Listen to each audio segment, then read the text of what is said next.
Hello friends, welcome to Curious Mathematician. दोस्तों, profit and loss की जो सीरीज़ चल रही है, मैं उसमें पूरी कोशिश कर रहा हूं कि आपको वो कंटेंट उपलब्ध कराऊं जिससे कि आप एग्ज़ाम को आसानी से क्रैक कर सकें। एक सिस्टमेटिक वे से, एक सीरियल या क्रमबद्धता से मैं लेक्चर्स को प्रोवाइड करा रहा हूं। कुछ लोगों को लग भी रहा होगा कि ये एपिसोड्स बहुत ही लंबे जा रहे हैं, लेकिन देखिए, मेरा ये उद्देश्य है कि किसी भी टाइप के क्वेश्चन को छोड़ा ना जाए, क्योंकि जब एग्ज़ाम में क्वेश्चन आते हैं तो ये कंप्लेंट रहती है कि हाँ, मैं इस टाइप के क्वेश्चन को ये टच नहीं कराया गया। तो मैं धीरे धीरे चलूँगा, ठीक है, लेकिन कछुए की चाल के तरीके से आप भले ही चलो, लेकिन जीत आपकी होनी चाहिए, ठीक है। तो यहाँ पर जो कल क्वेश्चन का फॉर्मेट था, अब हम सीधे टॉपिक पे आ रहे हैं कि क्वेश्चन का जो फॉर्मेट था वो कल था कि संयुक्त क्रय मूल्य की चर्चा थी। परसेंट लाभ या परसेंट प्रॉफिट और परसेंट लॉस अलग अलग थे। इसके पहले जो मैंने चर्चा की थी उसमें कॉस्ट प्राइस और सेलिंग प्राइस दोनों सेम थे। परसेंट प्रॉफिट और परसेंट जो लॉस था वो सेम था। यहाँ पर जो क्वेश्चन है आपका कि फिर से आप क्वेश्चन को देख सकते हैं बोर्ड पर कि राम ने दो वस्तुओं में से प्रत्येक को 300 रुपीज़ में बेचा। बेचने की बात कर रहा है। एक पर उसे 20% का प्रॉफिट हुआ और दूसरे पर 10% का लॉस हुआ। तो कुल लेन देन में परसेंट प्रॉफिट या परसेंट लॉस की गणना आपको करनी है। तो दोस्तों, सबसे पहले क्वेश्चन का फॉर्मेट आपको बिल्कुल माइंड में क्लियर होना चाहिए, और जब तक क्वेश्चन का फॉर्मेट नहीं क्लियर होगा तो और उस क्वेश्चन को लगाने का जो एप्लीकेशन है वो आप धीरे धीरे प्रैक्टिस से आती है। देखिए, कोई भी बिल्कुल शुरू में हर चीज़ें नहीं सीख पाता है, उसके लिए प्रैक्टिस बहुत आवश्यक है। और अगर आप प्रैक्टिस लगातार करते रहोगे तो मेरा पूरा विश्वास है कि आप इस पर पूरा अपना कमांड हासिल कर सकोगे।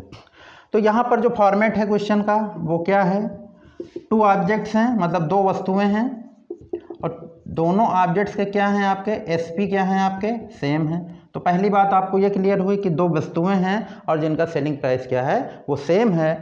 फर्स्ट को परसेंट प्रॉफिट पे और सेकंड को परसेंट लॉस पे लॉस हो रहा है। पहले पे परसेंट प्रॉफिट हो रहा है और दूसरे पे परसेंट लॉस हो रहा है।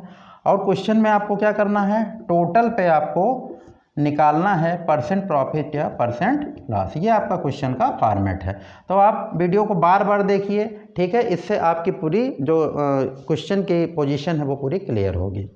तो अब हम क्वेश्चन को लगाने का टेक्निक बता रहे हैं। देखने में बहुत ही बड़ा क्वेश्चन लग रहा है, लेकिन अगर आप सिस्टम को अच्छे से समझोगे तो क्वेश्चन को आसानी से सॉल्व कर सकोगे। तो अब हम सॉल्यूशन की ओर चल रहे हैं। देखिए, यहाँ पर 2 वस्तुओं की बात कर रहा है, फर्स्ट और सेकंड 2 वस्तुएं हैं यहाँ पर। तो सी कॉस्ट प्राइस, सेलिंग प्राइस और परसेंट या लॉस, जैसा कि मैं शुरुआती लेक्चर्स में आपको प्रॉफिट एंड लॉस के बता चुका हूँ। तो पहली वस्तु पे क्या हो रहा है, यहाँ पर 20% का प्रॉफिट हो रहा है। तो देखिए, मैंने बताया था कि 20% का मतलब कितना हुआ, 1/5 हुआ। शुरू के लेक्चर्स में परसेंटेज में भी मैं बता चुका हूँ कि 20/100 हो जाएगा 1/5।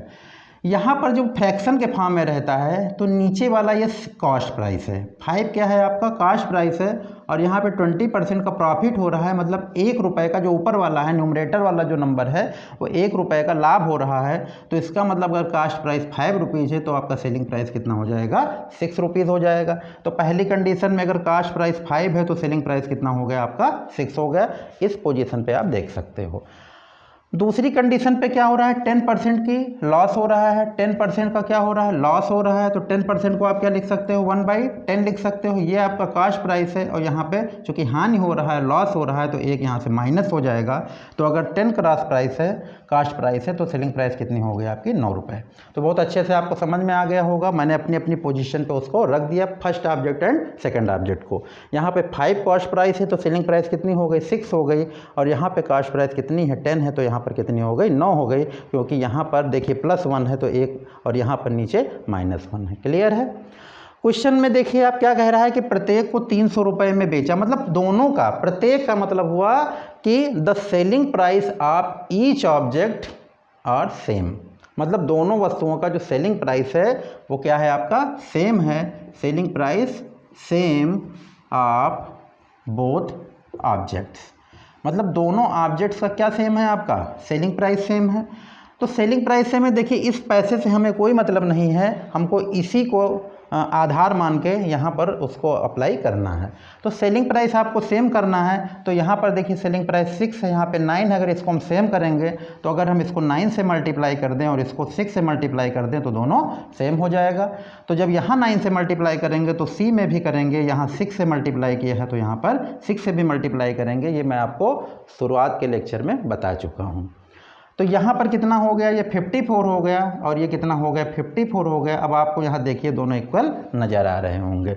यहाँ पर कितनी वैल्यू है इसकी, 45 हो गई। यहाँ पर कितनी हो गई, 60 हो गई। तो यहाँ पर देखिए टोटल कास्ट प्राइस कितनी हो गई, 105 रुपीज़ हो गई। और यहाँ पे टोटल सेलिंग प्राइस कितनी हो गई, 108 रुपीज़। यानी 54 और 54 कितना हो गया, 18, और ये कितना हो गया आपका 105 रुपीज़। तो टोटल कास्ट प्राइस कितनी हो गई, 105 रुपीज़, और टोटल सेलिंग प्राइस हो गई 108 रुपीज़। यानी 105 रुपये की खरीदी जा रही है, 108 रुपये में बेची जा रही है। तो क्या होगा, प्रॉफिट होगा। प्रॉफिट कितने का होगा, 3 रुपये का होगा। तो प्रॉफिट परसेंट निकालने के लिए हम क्या करते हैं, प्रॉफिट ऊपर और कास्ट प्राइस नीचे। कास्ट प्राइस आपका कितना है, 105 और इंटू 100, ये आपका कट गया, ये हो गया 21 और ये कितना हो गया 7, यानी 20/7। अगर इसको मिक्स्ड फ्रैक्शन के रूप में रखेंगे तो 7 2 जा 14 और ये 6 हो गया, यानी 2 and 6/7%। तो आपको ये क्लियर हो गया होगा कि यहाँ पर ये क्या हो रहा है, ये यहाँ क्लियर हो चुका है कि ये क्या हो रहा है, यहाँ पे प्रॉफिट हो रहा है। क्लियर, यानी इतने % का आपका क्या हो गया, लाभ हो गया। तो क्वेश्चन को देख के कभी भी पैनिक मत होइए, कभी भी घबराने की कोई ज़रूरत नहीं है। कूल माइंड से आप अच्छे से सॉल्व करोगे। आपको केवल उसका सिस्टम पता होना चाहिए। अगर आप अपने रूल को फॉलो करते चले जाओगे तो क्वेश्चन आपके आसानी से लगेंगे और कम समय में भी लगेंगे। तो जब आपकी प्रैक्टिस अच्छे से हो जाएगी तो ये क्वेश्चन सिर्फ 20 से 30 सेकंड के हैं। और इसी आशा और विश्वास के साथ कि आप लेक्चर्स को लगातार लाइक, शेयर और सब्सक्राइब करते रहिए ताकि और लोग भी लाभान्वित हो सकें। और एक इन्फॉर्मेशन और है कि इस चैनल पर अब हम कुछ जीके के भी कंटेंट उपलब्ध कराएंगे आपको, और बहुत जल्द ही। ठीक है, तो इसके साथ ही हिस्ट्री के भी कुछ लेक्चर्स आपको प्रोवाइड कराए जाएंगे और लगातार आपको मैथ्स के भी क्लास आपके चलते रहेंगे। Okay, thank you.